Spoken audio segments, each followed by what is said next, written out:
do you handle real estate in a will / probate / death?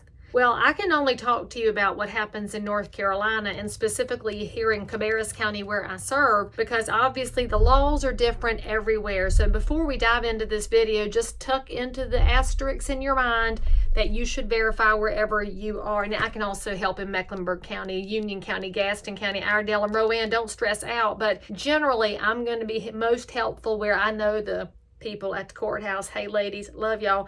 So I took a class and I sponsored it called the Certified Probate Specialist. In fact, the 45 of us are now the first ones in North Carolina because we love learning new things in real estate that can allow us to be better servants of the people. And especially when you're talking about a really painful side of real estate like probate, there's no joking. When somebody passes, the stress levels kick out to next level, because not only are you trying to figure out which funeral home to hire, and then you've got to get copies of death certificates, and then you start realizing that there's still bills on the real estate, that mortgage is still due, the utilities are still on, you've got to have insurance, and then you've got to find that worthless grandson who's incarcerated. I mean, and no offense, but he's going to have to sign things too. And so the stress level gets really high, which is one of those times that a real estate professional can be one of the best resources to help figure out all the steps in the process. So let me share with y'all a couple of the top things I learned. And now that I am a certified probate specialist, I feel obligated to tell the public these things. So the first thing you should know is that probate records are public. Now, I didn't know that because I do read the Independent Tribune, but I don't usually look for filings of people's estates and wills and such. But probate files are public. Now, there is one way to keep your information from being out there, and that's by using a living trust. Now, full stop, I'm not an attorney here or a financial advisor, although I used to be one, but I'm not anymore. What I want you to know is that if you're looking at the concept of putting your real estate into some kind of a trust, you definitely want to lean on your team of an estate attorney and somebody who understands the financials. If you don't know somebody, I do, so we'll be your whole little team right here. But when you start realizing that can keep your records private, that might be one big reason that you look at a living trust beyond some of the tax benefits and beyond another one of the realities, which is that the terms of that living trust can be changed or modified after it's created. So let's just say there's a family kerfluffle and you found out that that former aunt who's no longer married to your uncle doesn't need to be involved anymore, because we're Southern. We know how these things work. You can change a living trust. Now, there's another kind of trust called an irrevocable trust where you can make changes, but it's a whole lot harder because everybody who might have an interest in it is going to have to sign. And so if you do have that one incarcerated grandson and he's listed as an heir, he's going to have to sign. And you think I'm joking about this, y'all, but I represented the buyer of a property, and the seller had a grandson in jail, and the other agent had to go to the jailhouse and get everything signed. And I was worried that the 18-year-old didn't know what he was signing, but the other agent promised she explained things very well. But when you start understanding all of these pieces, you also then get a really good handle on how long probate can take. And so if you are the person who thinks you've just inherited Mama's house, the process can take 9 to 18 months. And the length of time that it takes depends on what county you're in. It depends on what kind of a will was done and was it updated. It depends on the items that are being inherited and that are part of that estate. There are so many different things going on, and each one of them can add to the time frame.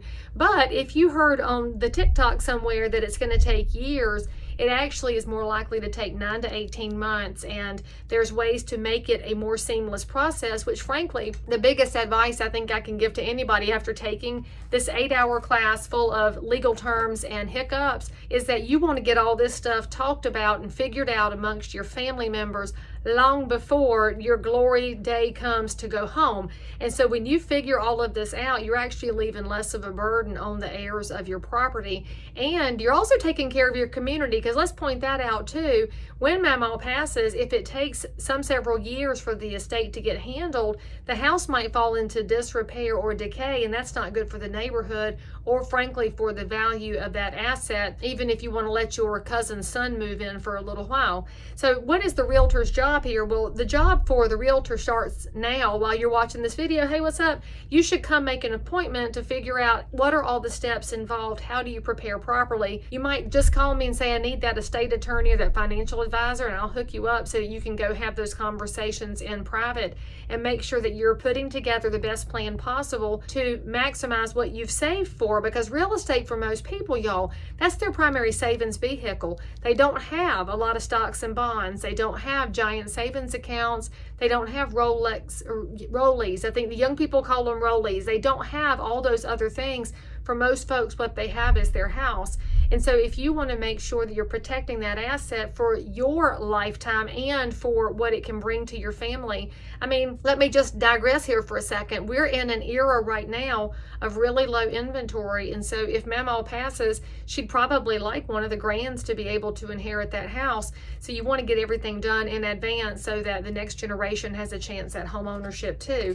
Now, I'm going to tell you, I learned stuff all day long, but I got to tell you the most important thing I learned, and it probably should not have been a shock to me, but I just did not know. And I'm the first one to be glad to learn things I did not know. So lean in and learn something with me, because I was 0 days old when I learned that you should not put your burial instructions in your will. Because in my head, all of those things kind of belong in the same documentation. Although for me, I've been plotting out my homegoing service for years because I'm a planner and tucked into my family Bible. And my kids are horrified by this information, but I think they'll be grateful one day. I've got all the hymns laid out. I know who I want to preach me home. I know who the pallbearers are going to be, and I know which funeral home to call. So don't be thinking you can call and solicit my business. I have already selected. So all of that's in there. My burial instructions are in there for where I should be placed so that I can become part of the cycle of life. And then maybe you're going to be cremated. Put all of that stuff together somewhere besides your will, because your will is not going to be opened and read until after